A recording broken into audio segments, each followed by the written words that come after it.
management. Yeah, well, mismanagement, definitely. But also, we were speaking to the managing director when we went to the last meeting. They're just sitting there smiling at us. It's just... We asked him for an honest answer, and he just looked up and said, I won't give you an honest answer. Wow, well, at least that part was honest. What I think's happening now, if I can put a response, I don't know how to get in contact with these two guys, but I guess I can put it on this channel and Colchester Council Watch. I think that she does watch them. So, what I think they're doing now, our council's going bankrupt as well. Like when David Cameron sold off, all the public services like Royal Mail and so forth, they were all needed for democratic function and actual proper function of government. Like, you don't pay for post for elections. Now when they're charging them, they claim it back through Parliament, the agents, but it's actually going to be illegal to charge for it in the first place. So you're actually committing an illegal act and then claiming it back after. We're not meant to be charged tax for petitioning because it's illegal to be held to the commitments of the VAT Act in 1994. So to be charged VAT on your handbills or whatever for the petition is illegal. To be charged it. I mean, I've got some disputes with companies at the moment where some of them give me the VAT knocked off, but others don't. They want like registration, but small bodies are never registered anyway. You can claim it back. There is a process to claim it back. I'm doing it now, but you're not meant to. If you have only got a certain amount of money and you are legally entitled to that product's value without tax, you have a right to purchase it there and then. Otherwise, you're being obstructed from access to the service or product, right? At the price of which you're legally entitled to. So if they don't, you're not supposed to pay VAT back after. Charities, educational and religious bodies are a bit different because they're not using the right to petition. Religion is just going about religious activities, a charity is going about charitable activities, and an educational body is going about educational activities. When you're petitioning a council or parliament, you're using the 1688 Bill of Rights and you can't be held to commitment by other acts. So the public services are actually required. Cameron sold all those off, right? And then what they've done is, they've taken over with their policies, consent, submit, accept, consent, submit, accept to the policies. After those policies are illegal because of we can, terminate accounts for any reason or no reason. Well, no, you can't because there are illegal reasons, racism or whatever but they're claiming that, we could have that. Well, any reason, any reasons, all and any. Well, so that policy is illegal to start with. And then they're also encouraging us to attack each other by throwing each other out of meetings and censoring each other's information in Facebook groups when it gets a little bit passionate or heated because admins aren't responsible enough to properly give people their rights. If it's a fishing group, fair enough, but if you've got a meeting over planning or something like this, Colchester Council Watch, you have to be able to lay evidence to help the public, and you shouldn't be removed from the group unless you are preventing the meeting from going ahead. But in Facebook groups, you can't really stop other people talking. Even if you were started swearing at people, they could just ignore it. It isn't preventing another person from participating, attending, or pressing the button to submit evidence. Other people could just ignore what you put, or skip past it. Nick Clegg's broken the law with Zuckerberg on Facebook for sure, possibly YouTube as well, because we've got community section. I mean, I'll probably post this video in the community section as a response. I'll look in the comments and see if there's a way to contact these two guys. But I really liked all the stuff they're doing. In the Public Meetings Act, that you got to go right into the word by word.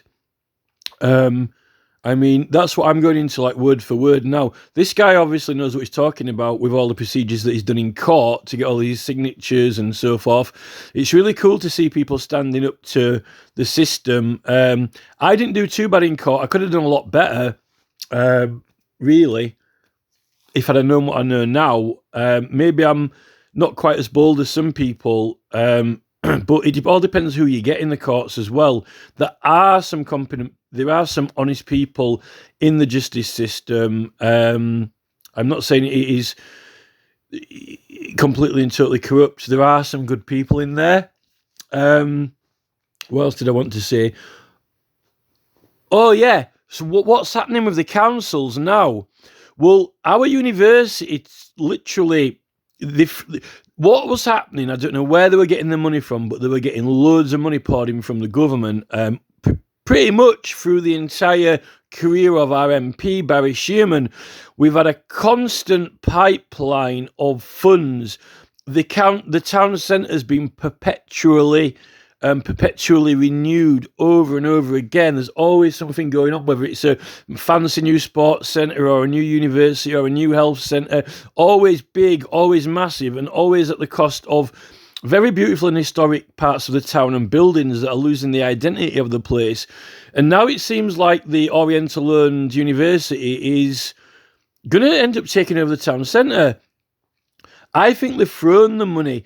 What's happened with our area is the surrounding urban areas around the town had some very nice little beautiful places in, right? And what the council did, they just approved planning when people were objecting.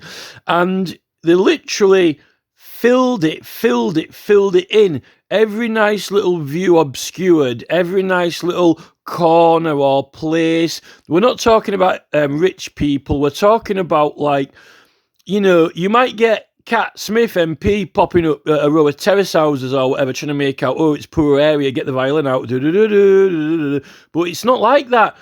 I mean, I have had a transitional upbringing, and I've been to a lot of houses and in a lot of houses all around the UK, of the entire spectrum, from, you know, the roughest places to the poshest. And the you know, there is the thing with the working classes. They've always been proud of being working class, and they always really like it, and it's always been like a style, you know. If Keir Starmer ditches that style and then he replaces the working class with this new powerhouse culture that Starmer's wanting to push, you know, where it's effectively like, you know, Brookside Close and everyone's squeakily washing the car in synchronicity with a sponge, you know, you actually want to get rid and don't like the working class. So what's to be proud of? The thing with Galloway is, like, if you don't have the social movement, what do you stand for and what do you represent? There should never have been a social divide, but saying that, I mean, if you go to somewhere like Macclesfield, for example, there is a particular beauty and charm to the caricature of the place. It's almost like the old Ladybird books, you know. I aren't one for palaces and fortresses, you know. I don't find any comfort or charismatic charm in there unless you've got your head in the clouds in Cinderella. But, you know, I definitely do not think that there is anything shameful or not about working class areas. Some people are desperate to get rid of them, and now we're calling out, you know, damp and wanting, you know, insulate Britain and all these other claims that are coming out. But, you know, there's something different about this country to America. When they got to America, it's like big country, and it's all opened up and all massive, and, you know, they can spread out. They built things as big as they wanted. They can spread out and spread out and spread out, almost until it's like that, you know, that character on the Skegness advert, you know, the guy who's, you know, like, he's so plump and fat that he's spread out. What I found is the more and more money that people get, is that the more and more space they take up, and then they need more and more space to store it, even if their place is not big enough. And then they've got stuff around other people's houses and other people's houses. They just spread out. And then, you know, their stuff fills up, but then they own more than one property. And then at that property, they want places around it. And then the spread they've got, it's almost like in The Simpsons, you know, when he does that lab experiment and it just goes boof, and there's just like green jelly everywhere, you know, just like, you know, it just explodes. People are stretching out too wide. Now, in England, we don't have that space like in Australia and America. I think it was a tragedy that America and Australia culture, they could spread out and relax, and all this shopping mall culture, big country, Texas stuff, go big or go home, it doesn't suit England. It never did suit England. England's a place of rolling hills and villages, and you got the Lake District and the Cotswolds, and the flatlands in Lincolnshire and Norfolk and so forth, Wiltshire Plains. It's not America. And fair enough. I mean, we don't have Death Valley or, Mount Rushmore or the Grand Canyon or the Niagara Falls, these massive, huge, big things, but why not send all the youth from here over there if they want to stretch out and, do adventure sports or, go to Bora Bora or swim with dolphins or whatever they want to do? But what actually happened is, the government over here could have had a lot less. They could have stopped being as greedy. They could have made all the towns and villages quite wealthy and equal at the sacrifice of not quite having the 3 or 4 houses of Rishi Sunak, the big fancy estates, lands, gardens, memorials, observatories and botanical gardens of all the massive houses, I was quite happy living in a semi-detached house and going down to the park down the road, which I really liked, but then they destroy the park. Even when you're working class and you don't have, a garden or the biggest garden, they even take away what you've got, what the council give you, all the memories that go with it. The thing with the Royals is, if you read some of their legislation and some of their acts of law and their history, it's all, the glory, the glory of the empire in the memory, in the eternal burning memory of, Charles I and II and so forth. They've always got the statues, the knights they've knighted, blah, blah, blah, blah, blah, blah. But any other history, they take a dump on it. And I found that with our ancient sites. And it's all to do with, it is actually to do with prestige. They have got a prestige problem, and even in their awards and accolades, there's always a silent joke going on the dark side of the crown, unfortunately. Because at the end of the day, if they allow anyone else to get too good, then they're not the best anymore. You know what I mean? And the way they go about doing it, I don't think they've had the true good intentions for everyone's health and prosperity. They make out they do by their charity stunts, but that's all a facade. So when it comes, I've gone off the topic now. When it comes back to the council, right? Cameron, what they've done is they've started ejecting all these services into private ownership, and then they've made massive amounts of money out of them, and now they're getting all these policies and control into it. And really, those companies and their advertisements and psychology and new devices and technologies are perfect for controlling us and their, Coronation Street, tunes drilled into us every day, mainly coming from the political parties, but it's all under, national allegiance. And what I think that the councils are doing now is they've kamikazed it, and I think they're selling off all the assets. You see, a guy called Sam Copley was a hairdresser, and he went to Australia, and he came back a multimillionaire, and he bought literally nearly the whole county, or the whole area, right? The whole electoral area from the private landowner, and then he gave it to the council, saying he'd give it to the people, but it's really the King's Council, isn't it, really? So he hadn't really given it to the people, he'd give it over to the Crown, made it look like he'd give it to the public. So all those years ago, we actually got given all our lands, right? It's public. And now the council, so many hundred years later, they've blown all the money, they've spent it all on these projects, universities, health centres, swimming baths. They've all of the history of our Civil War history and all of the rest of the liberal and independent history in the town centre cleverly and cunningly extracted like teeth, like pulling teeth out, you know.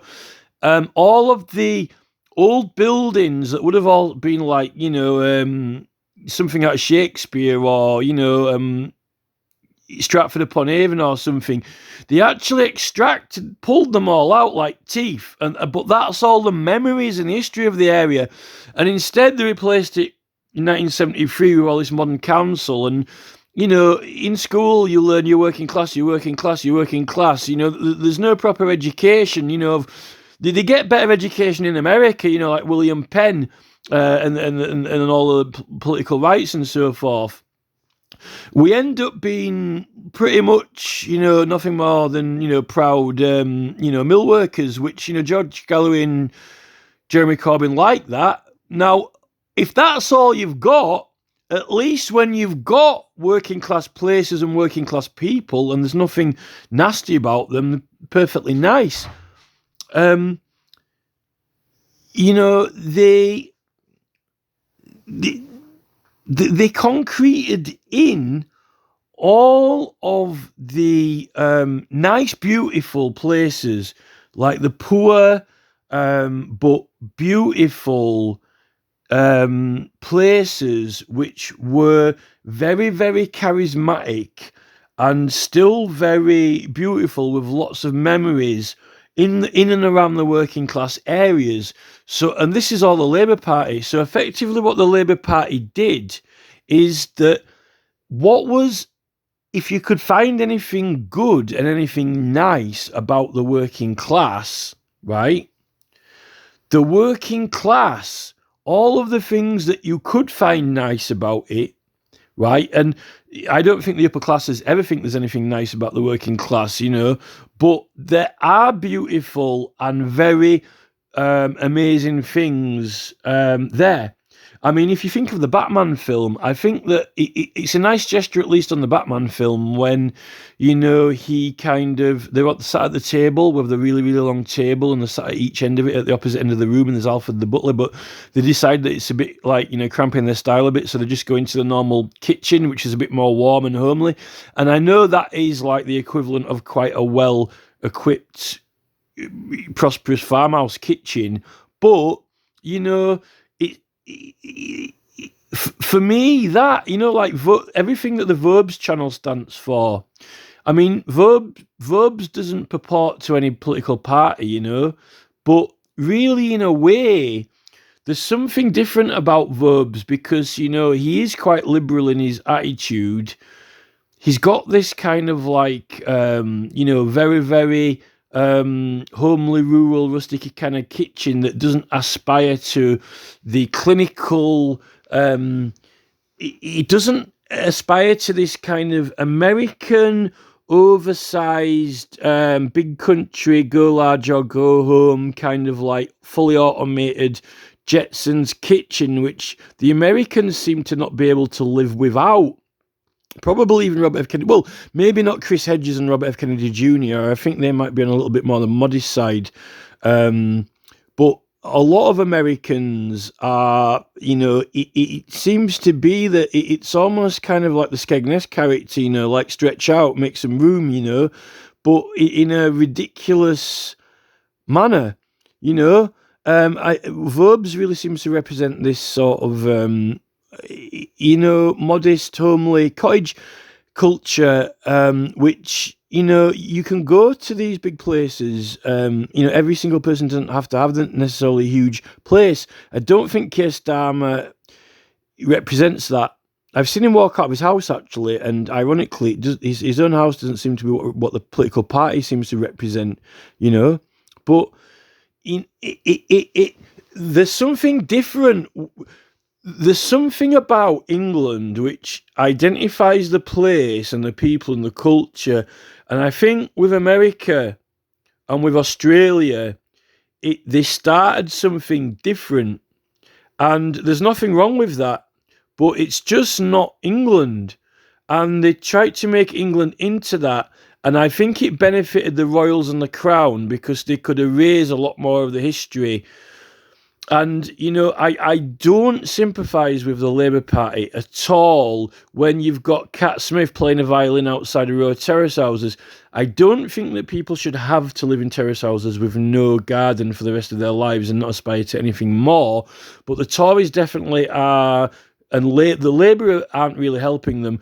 You know, one thing that Gordon Brown and Tony Blair could have done in their government but never did, rather than Gordon Brown's too busy filling people's cars up with gold bars in the back, in the boot, right, is that they didn't restore the grand juries and the juries to civil matters. And no matter how you tweak legislation, you can have Tony Blair sat there at government with, you know, like a DJ booth with all the dials and, you know, the buttons and the switches, claiming that I'm doing a bit of DJ and I'm doing a bit of switching. We'll tweak this bit and tweak that. Gordon Brown can give as much and as thorough advices as he wants over niches in the economy, niches in the stock markets, niches in, you know, growth and so forth. But that's all coming down to, you know, the basis that, you know, business and profits and juggling money around and so forth. People know what's good for them and people know what's not good for them, right? And when it comes to civil matters of all business and council and things like that, it's actually the councillors are supposed to be there selflessly representing the people, which they most definitely not.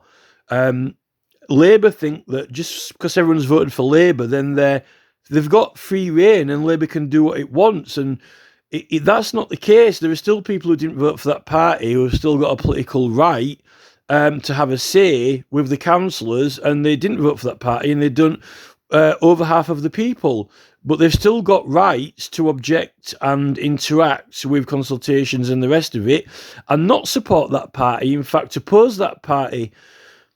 And I think that these local referendums, and particularly in the civil courts, if you had a jury there and a grand jury, it would have actually put a big cap on a lot of these capitalists and a lot of the theft and excesses that they've run away with and taken. And at the end of the day, if they're not blowing their profits and money on doing things that other people aren't really too keen on and don't really want and might be detrimental to their health, then what are they going to spend it on? You know? What's the point in having the money? Which makes you wonder, you know, what these people are doing with all these massive reserves of money that Charles is going on about with his disposable trillions, you know. Well, we know what they're doing. They're using it all on research, mobile phones, smartphone technology, AI, advertising, psychology, in order to get people to vote for their parties and go along with their ideas, which have been causing health problems. But, and therefore the council, which is what I kind of just, the whole thing that I wanted to say is that the council are, they're jettisoning, they filled in and completely obliterated and spoiled all of the surrounding areas of the town. So now it's not even nice anymore, right? It was nice. It wasn't a private estate. It wasn't, you know, necessarily a farmhouse or a posh area or anything like that, but it had beauty. If you had an artist or an actual painter, you know, designing the land, they might design something decent, but with these local council authorities, you know, they say too many cooks spoil a broth. It's literally what they've been doing in those council chambers and what the the people who buy up property and who have fleeced everyone, who've got the money to look on Google Maps and, you know, shark everywhere looking for properties to buy up and things to do, they've been allowed and permissed to do projects which aren't really beneficial to the area. They're just beneficial for money and profit. And they've really written off the suburbs of many towns, instead of creating a beautiful country and land. They've literally shrapnelled it, and they've made millions out of it. And now it's shit. It was beautiful, but it wasn't rich. It was beautiful and normal. And when other entities and companies have made all the money out of it and shrapnelled everyone else, and then everyone else is bitter and resentful, and now they're getting on less and less and arguing, what the actual council has done with all this money funneled in from people like Barry Shearman on a permanent, like, you know, tap, like, you know, you get like a vein tap at the hospital, just this massive amounts of money flooding in perpetual regeneration, and now they're claiming they've gone bankrupt, right? They're selling off all the assets. Now, all the assets that the council have are all the last remaining things that are beautiful, like, you know, the older buildings and the traditional places that the council had, museums, libraries, parks, all the things like that the council have got property, which are beautiful and are meant to be the public's, belong to the public, right? Not some private interest that shrapnelled it or made it into private.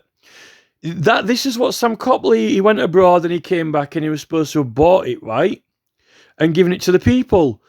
Now, the councillors not only shrapnelled the whole surrounding area, you know, and blocked off at every, you know, point of light possible, every torch beam of beauty that's possible, you know, to look at every which way. You're just looking at like concrete wall, concrete wall, concrete wall. You can't even look down Coronation Street and see a cobbled street anymore, you know, because they put bollards and plant boxes in it and, you know, blocked off the end of it. You know,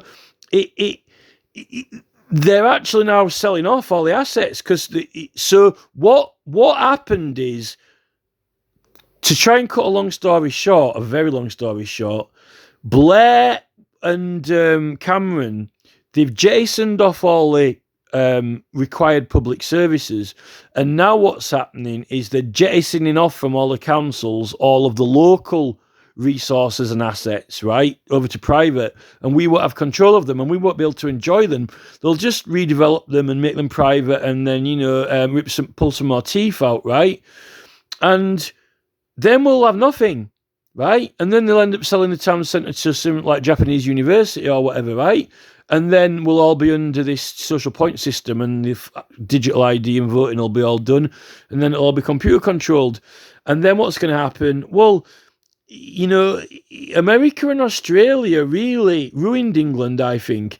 I blame actually America and Australia for ruining Britain. The whole Back to the Future 1980s thing. I don't think we should have allowed it, because that's not this country. It never was. You know, you might say, well, what about, you know, big estates and stately homes with gardens and so forth, right?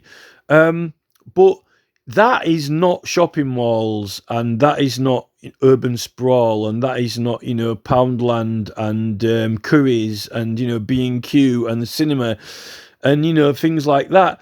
I mean, the thing is, the football players and stadium got everything they wanted, everything they dreamed of. You know, the football industry got everything it dreamed of and more.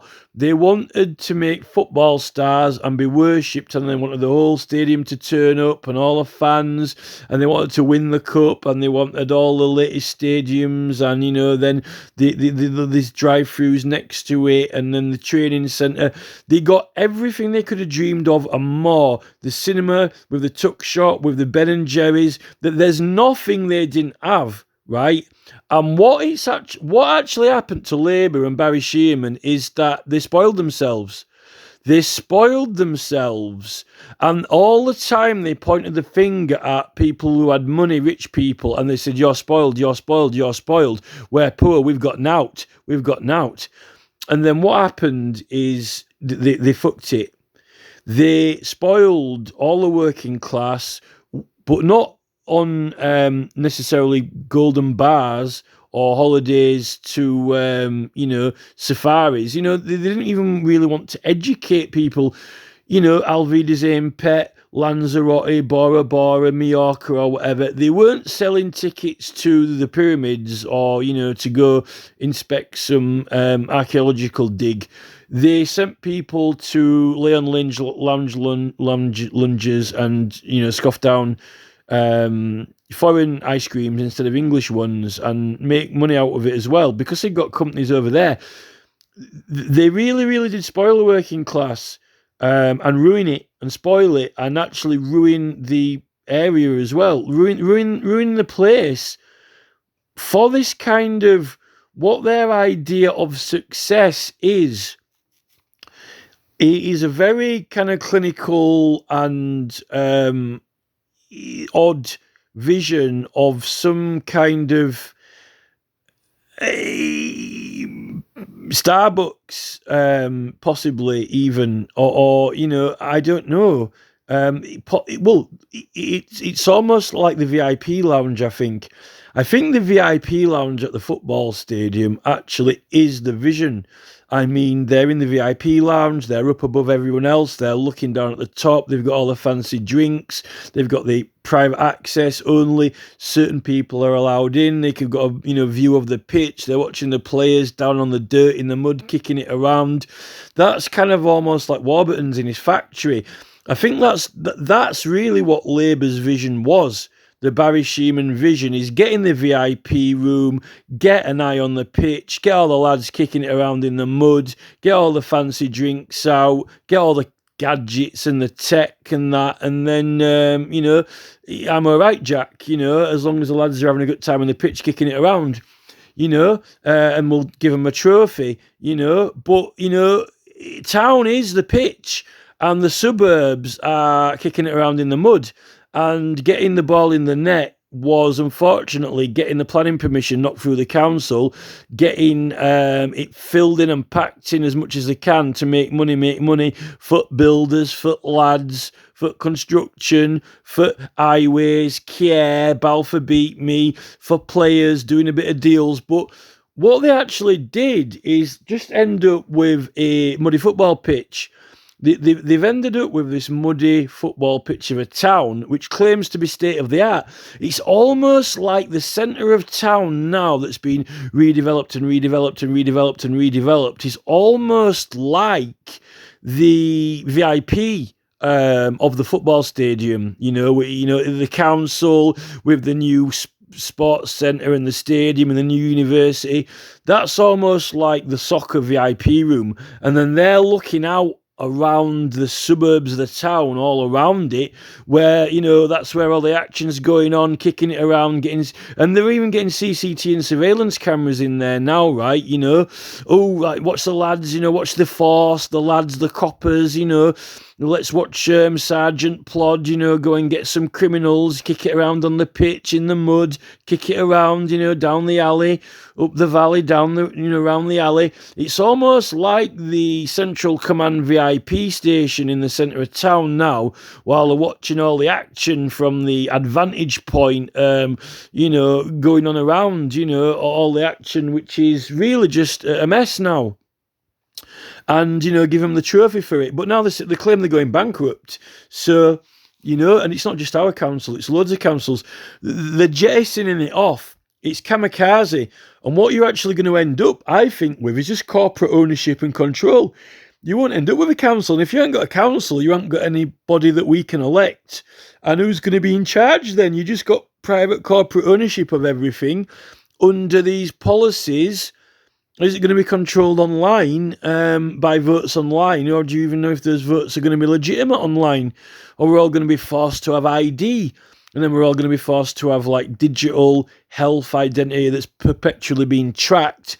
And each one of us like some kind of baseball card, some kind of like playing card character, with like statistics, Jack beats, ace beats king, beats 8, beats 6, and now we'll have to top, who wants to be some sort of, player? It's almost like on a computer game when you've actually got the team player. But some of those lads like it. They want to be the next Captain America. Tapped into the military computer, and he's our man, he's our SWAT team, and they want to be kind of they want to be the next sort of like computer game character, the next it's the manager's pick almost.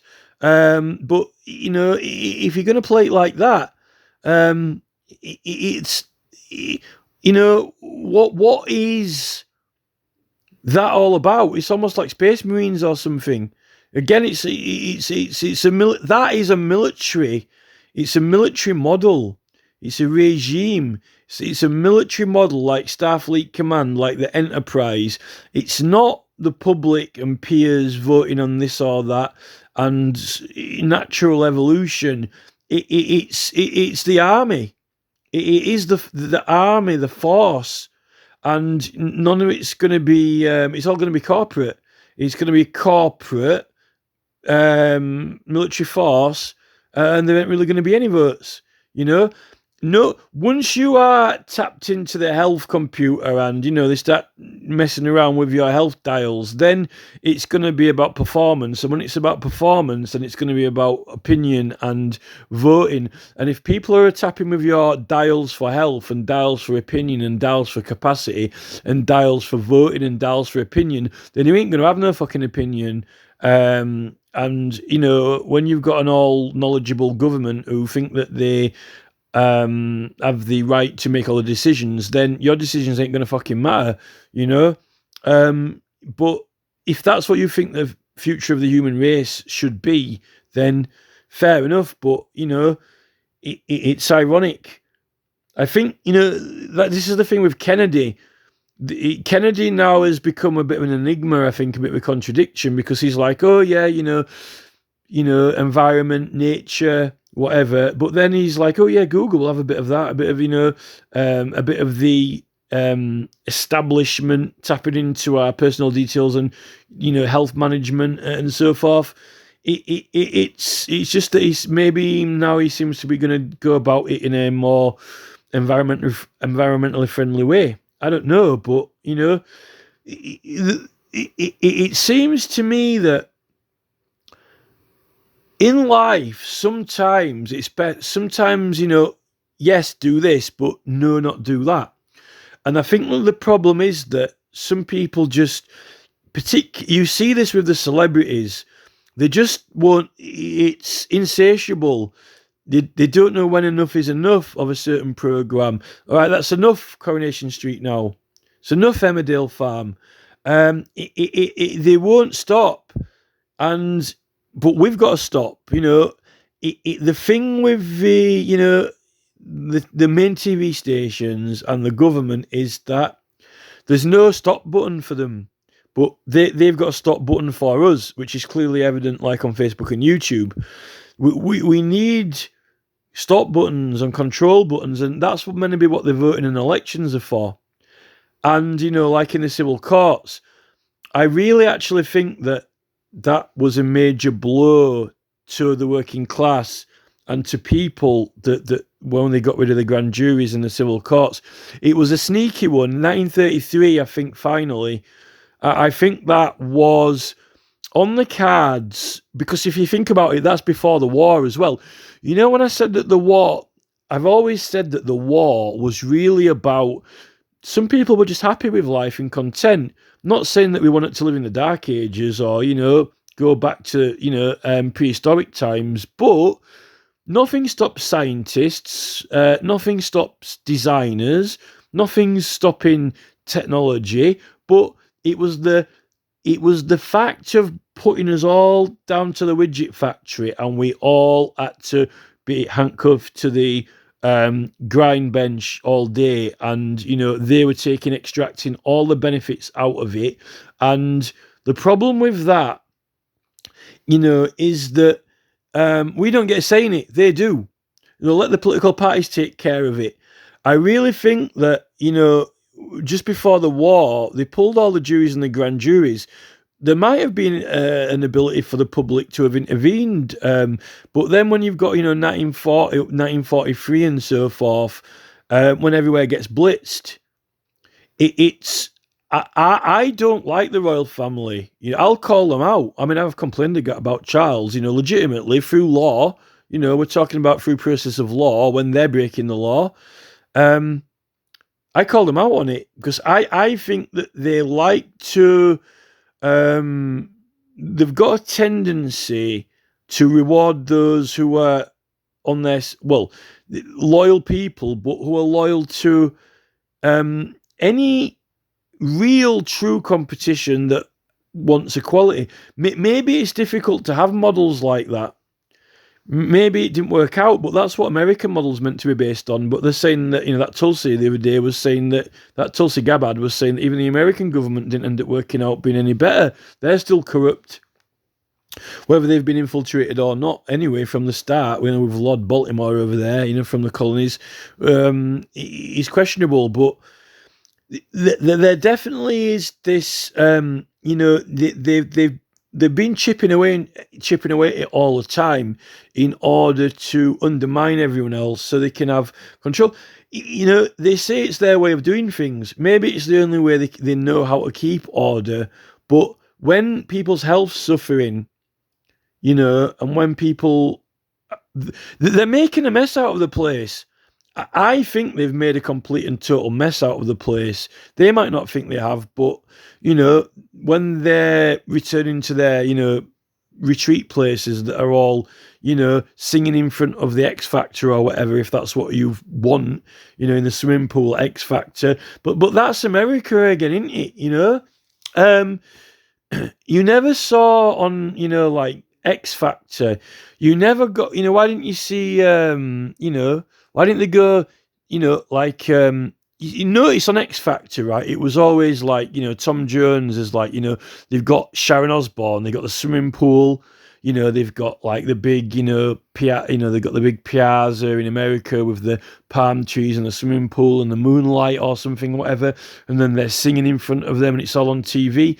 But, because that's what they wanted to validate them having in excess to everyone else and try to get everyone to want that, right?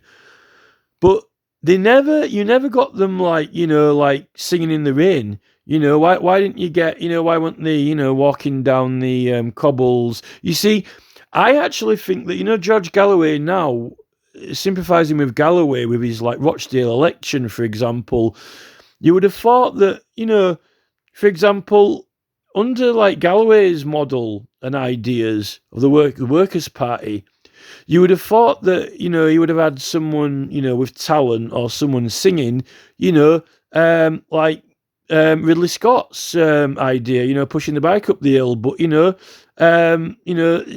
up the cobbles with an umbrella or something, or in a working class area, showing the beauty of it and showing how charming and charismatic the places that, are currently under threat and getting destroyed that we're losing are, but instead, I think they're completely divorced from that. And I think that's when Labour lost its way.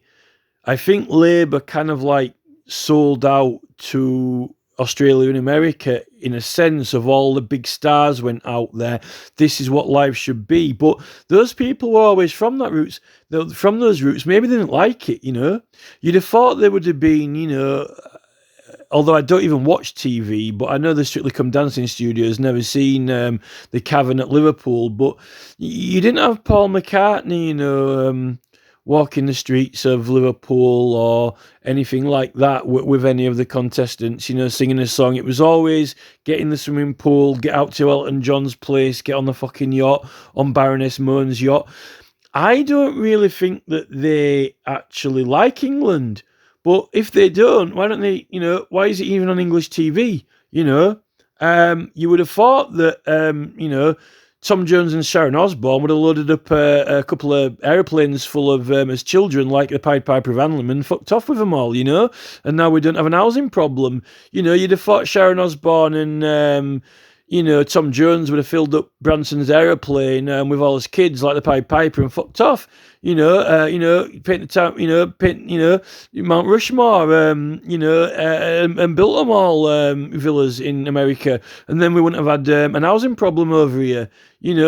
Tony Blair and Gordon Brown could have done that. Rishi Sunak's wife can afford to do it. Rishi Sunak's wife can afford to get and then all the immigrants then can have houses then because you got spare houses. I don't see the main programs. Maybe in Doctor Who a little bit. Maybe in Doctor Who they've got a little bit of the different. It might have been because of Coronation Street, Maybe because Coronation Street's on every single day with the same tune, grinding it into the ground. Maybe that kind of wrote it off for X Factor and places like that, But that, I don't think it ever should have been on every day of the week with that music playing, because it's not. It's a political patriotic tool that has a specific design to when people are tired and come home from work and flop down. It's a very good indoctrination and brainwashing machine just constantly in. There's something not normal about it. Why every day of the week switch something on that's watching fake, acting, pretend. There's something really wrong about that, But anyway, I think I've gone off topic now. But I definitely think they're ejecting all the assets. They're selling them off. And I don't know what's going to be left over because no one has got enough money to buy them and preserve them now. It's all private interests. So we're at the mercy of these private corporate interests. So, I actually think that the juries and the grand juries in the civil cases, but that was just before we went into the war anyway, World War II. I think that was a really, really major thing, that part of taking the power away from the people. And then there's nothing more than having power over the people when you've got them like scared and terrified in the bomb shelters when the sirens go off. Get in the bomb shelter, get in the bomb shelter, get in the bomb shelter. When the sirens are going off. It's almost like very treatments and behavioural conditioning. So yeah, I mean the royal. If you want to say, whichever MPs were in on it, I don't know which MPs. I think most of the time MPs are oblivious. Definitely judging by some of the MPs now who are in the petitions committee, like Cat Smith, I don't think she really understands the law. It's all political party indoctrination, just do as we're doing, don't question anything, I don't think there's any intelligence or intellect employed in it anymore. It's just going along with the major parties, and those major parties ultimately, I think, have been under control of the establishment and very cleverly and ingenuously planned out, So, I don't think we're at a very good place at the moment, because there are some people who are like, they want to just jump on the merry-go-round ride and, ride it until, till it falls to bits, like the X Factor and, commercial radio. They just want to ride the roller coaster and have as much fun as they can while they still can, which, while everyone's health's going down the tube. And the rest, other people are like trying to preserve and protect and somehow have peace. And there's nothing in that plan that prevents technology, evolution, or innovation. It's just that, I really think that, they wanted to, force us into it and extract all the benefits out of it for themselves and use it to their advantage and our disadvantage. And I think that in a more relaxed model of society, You see, this has gone Brown with his economy. He's a stronger economy. You know, what about social justice? What about who's controlling these companies and what they're actually doing to the place? You know, how you like the place. You know, you would have thought Labour would have restored the juries, but they didn't. You know, that's why I don't think Blair and Brown ever were behind the working class. Never. You know, they've always been about, I think, getting up onto the podium and, you know, pulling people up. But in the sense of, you know, what's wrong with the rest of the place? You know, you don't need to be pulled up to the podium and go extra large, big country, if you actually like what you've got. You know, if the things that are there already are actually appreciated, understood and liked and enjoyed and kind of nurtured and nourished, then you don't need this kind of like pull me up, because there's nothing to be pulled up from. It's perfectly, you know, it's perfectly nice, beautiful place. Just not, it isn't America or Australia.